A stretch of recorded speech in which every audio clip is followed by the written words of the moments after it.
প্রিয় ছাত্রছাত্রী সাজবাদী চ্যানেলে সবাইকে স্বাগত জানাচ্ছি। আজকের যে ভিডিওটা তোমাদের সামনে উপস্থিত করেছি সেটা হচ্ছে ক্লাস 12-এর ষষ্ঠ অধ্যায় কিছু ছোট প্রশ্ন, যে প্রশ্নগুলো আমার কাছে মনে হচ্ছে ভীষণ গুরুত্বপূর্ণ এবং সেই প্রশ্নগুলো আমরা একটু গল্পের ছলে আজকে একটু জেনে নেওয়ার চেষ্টা করি। কেমন? ভিডিওটি শেষ পর্যন্ত দেখবে এবং এই প্রশ্নগুলো তুমি প্রস্তুত করেছো কিনা অবশ্যই মিলিয়ে দেখবে। যদি না করে থাকো অবশ্যই প্রশ্নের উত্তরগুলো দেখে নেবে। কেমন? প্রথম প্রশ্ন, নৌ বিদ্রোহ প্রথম শুরু হয় কোথায়? উত্তর, নৌ বিদ্রোহ প্রথম শুরু হয়েছিল কোথায়? উত্তর, বোম্বাইয়ের তলোয়ার নামক জাহাজে 1946 সালে। মনে থাকে যেন। এই তলোয়ার নামক জাহাজটা শুধুমাত্র কি নৌ বিদ্রোহের জন্য বিখ্যাত? না, এই তলোয়ার জাহাজটা কিন্তু নৌ বিদ্রোহের জন্য এই জাহাজে করে নৌসেনারা বিদ্রোহ করেছিল বা লড়াই করেছিল বা যুদ্ধ করেছিল তার জন্য নয়, কিন্তু নৌ বিদ্রোহের যে সমস্ত সেনারা যোগ দিয়েছিল এই তলোয়ার নামক জাহাজটা ছিল তাদের প্রশিক্ষণ কেন্দ্রের জাহাজ। অর্থাৎ নৌসেনারা যেখানে প্রশিক্ষণ নেয় সেই রকমই একটা প্রশিক্ষণের কিন্তু জাহাজ ছিল এই তলোয়ার জাহাজটা। এটা কিন্তু কোনো যুদ্ধ জাহাজ নয়, এটা কিন্তু তোমাকে মাথায় রাখতে হবে। এটা একমাত্র নৌসেনারা যে সমস্ত প্রশিক্ষণ নেয় সেই প্রশিক্ষণের জাহাজের নাম কিন্তু তলোয়ার জাহাজ। এটা নৌ যুদ্ধের কোনো জাহাজ নয়। এইটাই ছিল আমাদের ভারতের শেষ ব্রিটিশ বিরোধী আন্দোলন এবং আমরা জানি যে ভারতের শেষ ব্রিটিশ বিরোধী তিনটি কৃষক আন্দোলন হয়েছিল, তেভাগা আন্দোলন, তেলেঙ্গানা আন্দোলন এবং পুন্নাপ্রা ভায়লার আন্দোলন, আর হয়েছিল এই নৌবিদ্রোহ। এরপরেই কিন্তু সারা ভারতবর্ষব্যাপী দাঙ্গা, পূর্ব পাকিস্তান মানে বাংলাদেশ দেশ থেকে পশ্চিম পাকিস্তান মানে পাকিস্তান পর্যন্ত দাঙ্গায় চলে যায় 1946 সাল থেকে। এবং তারপরেই আমরা দেখব যে অন্তর্বর্তীকালীন একটা সমঝোতার মাধ্যমে মাউন্টব্যাটেন পরিকল্পনা ঘোষণা এবং দ্বিজাতি তত্ত্বের ভিত্তি করে ভারতবর্ষের স্বাধীনতা লাভ।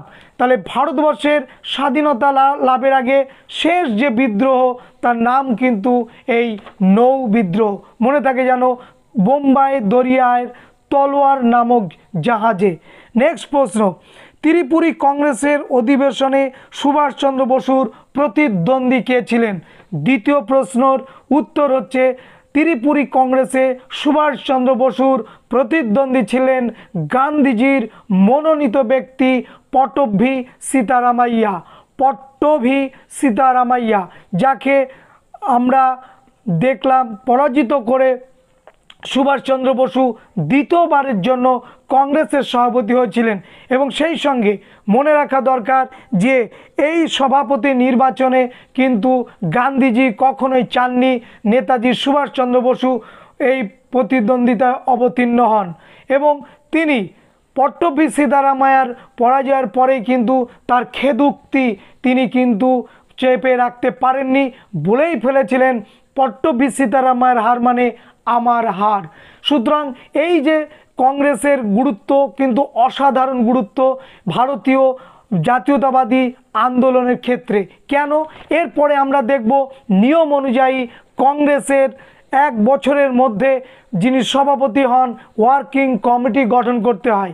যেহেতু সুভাষচন্দ্র বসু গান্ধীজির মনোনীত ব্যক্তি নন এবং গান্ধীজি চাননি দ্বিতীয়বারের জন্যে সুভাষচন্দ্র বসু জাতীয় কংগ্রেসের সভাপতি পদে আসুন, তাই গান্ধীজির দক্ষিণপন্থী নেতাদের অসহযোগিতার জন্য সুভাষচন্দ্র বসু কিন্তু কংগ্রেসের ওয়ার্কিং কমিটি গঠন করতে পারেননি এবং তার ফলে আমরা দেখলাম এই চরম অসহযোগিতা অচল অবস্থাটাকে নেতাজি সুভাষচন্দ্র বসু কাটিয়ে উঠবার জন্য তিনি কংগ্রেস থেকে বেরিয়ে এলেন 1939 সালে এবং ওই সালেই 1939 সালেই তিনি কিন্তু ফরওয়ার্ড ব্লক দল গঠন করলেন।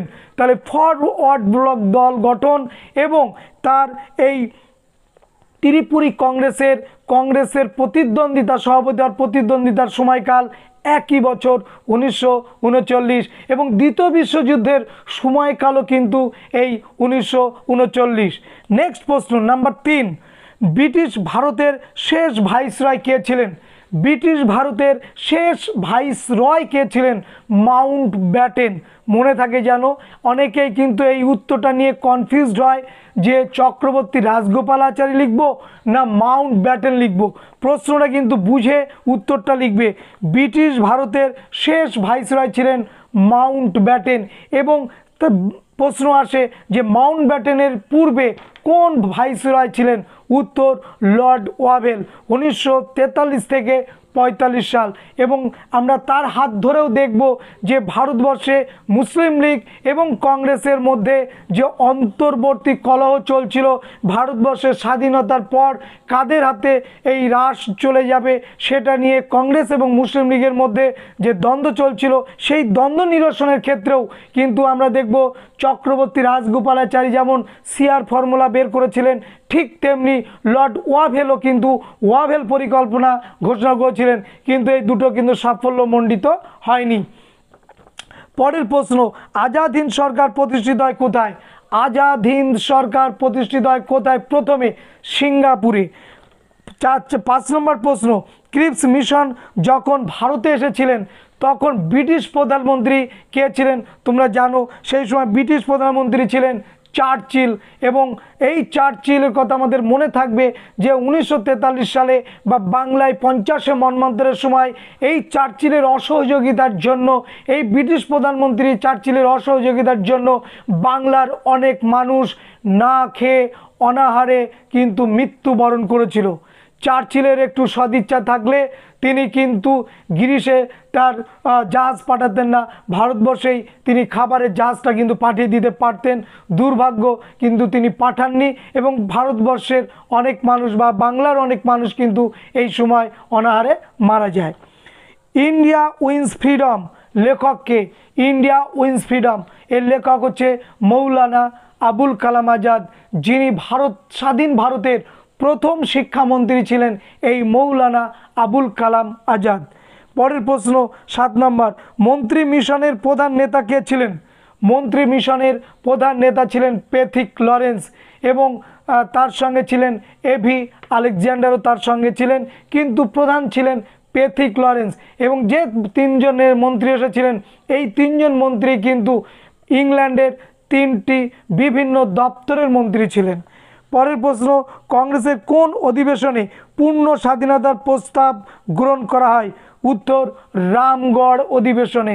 আবারও শোনো, এই প্রশ্নটা কিন্তু ভীষণ গুরুত্বপূর্ণ এবং চাকরি পরীক্ষার জন্য, যে কংগ্রেসের কোন অধিবেশনে পূর্ণ স্বাধীনতার প্রস্তাব গ্রহণ করা হয়? রামগড়। পরের প্রশ্ন 9 নম্বর, দ্বিতীয় বিশ্বযুদ্ধের সময় মার্কিন রাষ্ট্রপতি কে ছিলেন? রুজভেল্ট। দ্বিতীয় বিশ্বযুদ্ধের সময় মার্কিন রাষ্ট্রপতি ছিলেন রুজভেল্ট। পরের প্রশ্ন 10 দাগ, গান্ধী বুড়ি নামে পরিচিত ছিলেন কে? গান্ধী বুড়ি অর্থাৎ মেদিনীপুরের আদিনান গ্রামে যিনি জন্মগ্রহণ করেছিলেন এক কৃষক পরিবারে এবং অল্প বয়সে তিনি বিধবা হন, এই মাতঙ্গিনী হাজরা তিনি গান্ধী বুড়ি নামে পরিচিত এবং যার দলটার নাম ছিল বিদ্যুৎ বাহিনী। তমলুক থানা দখল করতে গিয়ে এই 73 বছরের বৃদ্ধা শহীদ হন, তবুও তিনি তেরঙ্গা পতাকা ভূলুণ্ঠিত করতে দেননি, মাটিতে লুটিয়ে তিনি দিতে চাননি। তেরঙ্গা পতাকাটা কিন্তু তার বুকে গুলি লাগলেও তেরঙ্গা পতাকা কিন্তু উড্ডীন ছিল, এটা কিন্তু মাথায় রাখতে হবে। নেক্সট হচ্ছে র্যাডিক্যাল ডেমোক্রেটিক পার্টির প্রতিষ্ঠাতাকে? মানবেন্দ্রনাথ রায়, যার প্রকৃত নাম নরেন্দ্রনাথ ভট্টাচার্য এবং যিনি এম.এন. রায় নামে পরিচিত, তিনি প্রতিষ্ঠা করেছিলেন র্যাডিক্যাল ডেমোক্রেটিক পার্টি এবং তার ছদ্মনাম ছিল সি মার্টিন। পরের প্রশ্ন, ক্রিপস মিশন ভারতে আসে কত সালে? উত্তর 1942 সালে। নেক্সট প্রশ্ন, সুভাষচন্দ্র কলকাতা থেকে পলায়ন করেন কত সালে? অবশ্যই জানুয়ারির 17 তারিখ 1941 সাল।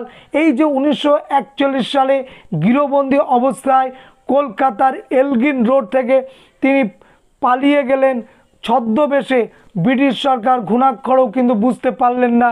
আমরা এইটাকে কি বলছি, মহানিষ্ক্রমণ বলছি। মহানিষ্ক্রমণের সঙ্গে গৌতম বুদ্ধের নাম জড়িত আমরা জানি, কিন্তু আমরা বর্তমানকালে ঐতিহাসিকরা বলছেন এটাকে মহানিষ্ক্রমণ। রশিদ আলী দিবস পালিত হয় কত তারিখে, কত সালে? 12ই ফেব্রুয়ারি 1946 সালে। রশিদ আলী কে? রশিদ আলী ছিলেন আজাদ হিন্দ ফৌজের বীর বিপ্লবী বা বীর ক্যাপ্টেন। তার যখন বিচারের, তার যখন ফাঁসির আদেশ হয়ে গেল, তখন ভারতবর্ষের কলকাতা সহ ভারতবর্ষের বিভিন্ন অঞ্চল অগ্নিগর্ভ হয়ে গেল এবং এর বিরুদ্ধে প্রতিবাদ ঝড় উঠল এবং সেই ঝড়ে ব্রিটিশ সরকার পিছপা হতে বাধ্য হয়েছিল এবং কলকাতা সহ ভারতবর্ষের বিভিন্ন জায়গায় কিন্তু রশিদ আলী দিবস পালিত হয়েছিল। ভারতের স্বাধীনতা আইন পাশ হয় কত সালে? ভারতের স্বাধীনতা আইন পাশ হয় কত সালে? ইংল্যান্ডে 7ই জুলাই 1947, 4ই জুলাই 4ঠা জুলাই 1947। নেক্সট, প্রত্যক্ষ সংগ্রাম 16 দাগ, প্রত্যক্ষ সংগ্রাম দিবসের ডাক দেন কে? মুসলিম লীগের অন্যতম নেতা মোহাম্মদ আলী জিন্নাহ। 17 দাগ, তাম্রলিপ্ত জাতীয় সরকারের সর্বাধিনায়ক কে ছিলেন? দুজনের নাম আমাদের এই হৃদয়ের মণিকোঠায় আছে, যে 1942 সালের ভারত ছাড়ো আন্দোলনকালে ভারতবর্ষের বিভিন্ন জায়গায় জাতীয় সরকার প্রতিষ্ঠা হয়েছিল, যে জাতীয় সরকারগুলো কিছুদিনের জন্য হলেও এই সমস্ত অঞ্চল থেকে ব্রিটিশ শাসনকে উচ্ছেদ করে এই সমস্ত জায়গায় স্বাধীন সরকার প্রতিষ্ঠা হয়েছিল। তেমনি উড়িষ্যার আমরা দেখব তালচের, এবং আমরা দেখব আসামের নওগাঁ, আমরা দেখব মেদিনীপুর, বাংলার মেদিনীপুরে এই রকম স্বাধীন সরকার প্রতিষ্ঠা হয়েছিল। সেই রকম বাংলায় যে স্বাধীন সরকার প্রতিষ্ঠা হয়েছিল মেদিনীপুরের তমলুকে অজয় মুখোপাধ্যায়ের নেতৃত্বে।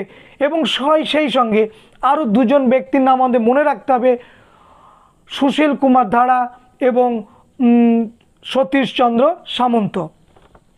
নেক্সট প্রশ্ন, ক্রিপস মিশনকে দুর্ভাগ্যজনক প্রস্তাব আখ্যা দেন কে? মহাত্মা গান্ধী। নেক্সট প্রশ্ন 19 দাগ, হিরোশিমায় আণবিক বোমা ফেলে কে? মার্কিন যুক্তরাষ্ট্র। হিরোশিমাতে প্রথম বোমা ফেলে মার্কিন যুক্তরাষ্ট্র, আমরা জানি 1945 সালের 6 আগস্ট, এবং নাগাসাকিতে বোমা ফেলে 9 আগস্ট। এই যে মার্কিন যুক্তরাষ্ট্র প্রথম বিশ্বযুদ্ধে প্রথম দিকে কোনো পক্ষেই যোগ দেননি। দ্বিতীয় বিশ্বযুদ্ধে প্রথম দিকে কোনো পক্ষেই যোগ দেয়নি, না মিত্রপক্ষে না অক্ষপক্ষে। নিজেকে বলেছে আমি গণতন্ত্রের মোড়কে মোড়া, আমি নিরপেক্ষ। কিন্তু আমরা দেখলাম যে 26 মাস যুদ্ধ চলার পর জাপান প্রথম প্রশান্ত মহাসাগরের হাওয়াই দ্বীপপুঞ্জে 1941 সালে মার্কিন যুক্তরাষ্ট্রের এই নৌঘাটে উড়িয়ে দেবে। কেন? পেছনে তার যুক্তি হচ্ছে মার্কিন যুক্তরাষ্ট্র নিজেকে নিরপেক্ষ এবং গণতন্ত্রের মোড়কে মোড়া একটি রাষ্ট্র বলে ঘোষণা করলেও তারা মনে মনে তারা মিত্র শক্তিকে অস্ত্র দিয়ে সাহায্য করছিল, যেটা জাপান বুঝতে পেরেছিল। তাই জাপান আঘাত এনেছিল আমেরিকার বা মার্কিন যুক্তরাষ্ট্রের নৌঘাঁটি প্রশান্ত মহাসাগরের হাওয়াই দ্বীপপুঞ্জে 1941 সালে। তারপরেই কিন্তু চরিত্র প্রকাশিত হয়ে গেল, চরিত্র উদ্ভাসিত হয়ে গেল মার্কিন যুক্তরাষ্ট্রের। সে কিন্তু তখন 26 মাস পরে গিয়ে সরাসরি মিত্র শক্তিতে যোগ দেয় ইংল্যান্ড, ফ্রান্স, রাশিয়ার সঙ্গে মার্কিন যুক্তরাষ্ট্র। এবং তারপরে আমরা দেখব যুদ্ধর শেষ দিকে এসে এই মার্কিন যুক্তরাষ্ট্র কিন্তু জাপানের দুটো শহরে লিটল বয় এবং ফ্যাট ম্যান এই দুটো আণবিক বোমা ফেলবে এবং 9 আগস্ট আমরা দেখব যে তৃতীয় বিশ্বযুদ্ধের পুরো পরিসমাপ্তি ঘটবে। তাহলে এই হচ্ছে হিরোশিমায় আণবিক বোমা ফেলার ছোট্ট একটি ইতিহাস। এশিয়াবাসীদের জন্য এশিয়া স্লোগানটি কাদের ছিল? জাপানের ছিল। এশিয়াবাসীদের জন্য এশিয়া, অর্থাৎ জাপান এই কথার মধ্যে দিয়ে তার আকাঙ্ক্ষা, তার খিদে এশিয়া মহাদেশে প্রভাব বিস্তার করার কিন্তু সেই তৃষ্ণার্ত ভাবটা আমরা দেখতে পাই। অর্থাৎ জাপান চাইছিল এশিয়া মহাদেশ থেকে ইংল্যান্ডকে যদি বিতাড়িত করা যায় তাহলে এশিয়া মহাদেশে জাপান প্রভুত্ব বিস্তার করবে। এবং আমরা 42-এর আন্দোলনের সময় গান্ধীজির মহান উক্তি দেখতে পাই যে ব্রিটিশ সরকারের বিরুদ্ধে তিনি বলছেন যে আপনাদের ভগবানের দোহাই আপনারা ভারত ছেড়ে চলে যান, আপনারা আছেন বলেই আজ জাপান ভারতবর্ষ আক্রমণ করতে উদ্যত হয়েছে। এর কারণ কি? এর কারণটা হচ্ছে জাপান চেয়েছিল যে ভারতবর্ষ থেকে যদি ব্রিটিশ চলে যায় তাহলে এশিয়া মহাদেশের অন্যতম একটা দেশ ভারতবর্ষে সেখানে তার প্রভুত্ব বিস্তার করবে। এটাই ছিল জাপানের মূল অভিসন্ধি এবং এই অভিসন্ধিকে কাজে লাগাবার জন্যে জাপান কিন্তু ভারতীয়দের সাহায্য করেছে, ক্যাপ্টেন মোহন সিংকে সাহায্য করেছে, রাসবিহারী বসুকে সাহায্য করেছে, নেতাজি সুভাষচন্দ্র বসুকে সাহায্য করেছে, আজাদ হিন্দ ফৌজকে সাহায্য করেছে বাঘা যতীন বা যতীন্দ্রনাথ মুখোপাধ্যায়কে আমরা দেখেছি বুড়ি বালাম নদীর তীরে জাপান থেকে যে জাহাজগুলো আসছিল সেই জাহাজগুলোকেও কিন্তু অস্ত্রপূজা জাহাজ সেটাও কিন্তু জাপানই পাঠাচ্ছিল, এটাও আমরা দেখতে পাই। নেক্সট, পূর্ব এশিয়ার ভারতীয় স্বাধীনতার জনককে রাসবিহারী বসু। যে রাসবিহারী বসু ভারতবর্ষ থেকে ছদ্মবেশে তিনি পালিয়ে যান জাপানে এবং ব্রিটিশ বিরোধী তিনি আন্দোলন করলেন এই জাপানে বসে এবং এই মানুষটি সারা জীবন ভারতবর্ষের স্বাধীনতার স্বপ্ন শুধু দেখে গেলেন, স্বপ্ন পরিপূর্ণ হলো না, কিন্তু নেতাজির হাতে ভারতবর্ষের ভবিষ্যতের স্বপ্নের যে দল আজাদ হিন্দ ফৌজ সেটা কিন্তু তিনি তুলে দিয়ে গিয়েছিলেন। এই রাসবিহারী বসু যাকে বলা হয় দক্ষিণ পূর্ব এশিয়ার ভারতের অন্যতম বিপ্লবী। নেক্সট প্রশ্ন, স্বাধীন ইন্দোনেশিয়ার জন্ম হয়েছিল কত সালে? 1949 সালে। ইন্দো চায়না কমিউনিস্ট পার্টির প্রতিষ্ঠাতা কে ছিলেন? হো চি মিন। সুকর্ণ কোন দেশের নেতা? ইন্দোনেশিয়ার নেতা। ফরাসি শাসন থেকে মুক্তির পর ইন্দোচীনের নাম কী হয়েছিল? ভিয়েতনাম। ঝাঁসির রানী বাহিনীর নেত্রী কে ছিলেন?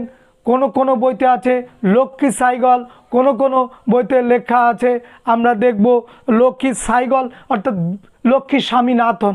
বিয়ের পরে বিবাহ হওয়ার পর তার টাইটেলটা চেঞ্জ হয়ে যায় সাইগল।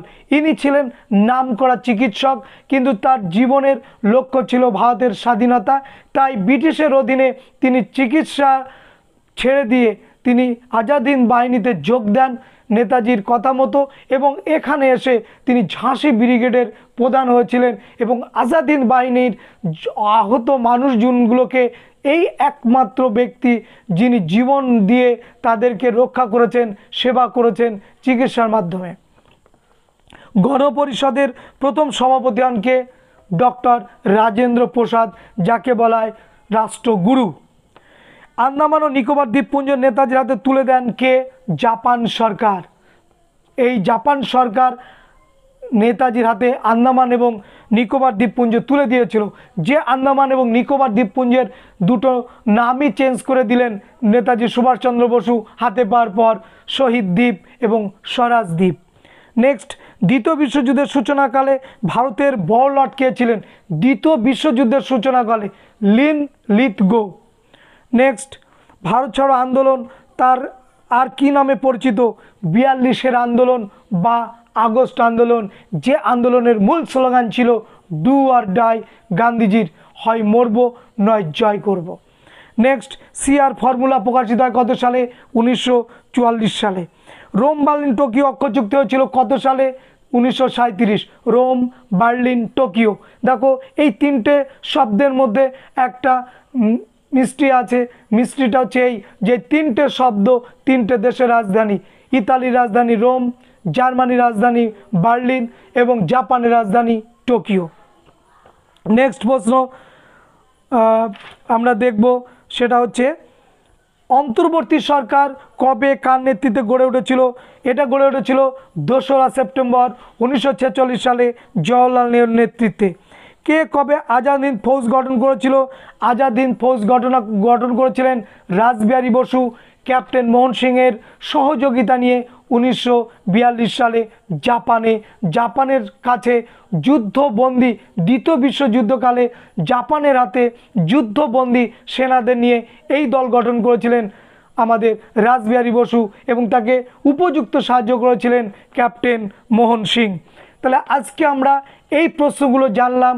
নেক্সট ভিডিওতে এই ষষ্ঠ অধ্যায়ের গল্প চলে এইভাবে তোমাদের সামনে দ্বিতীয় পার্ট টানবো। সবাইকে শুভেচ্ছা।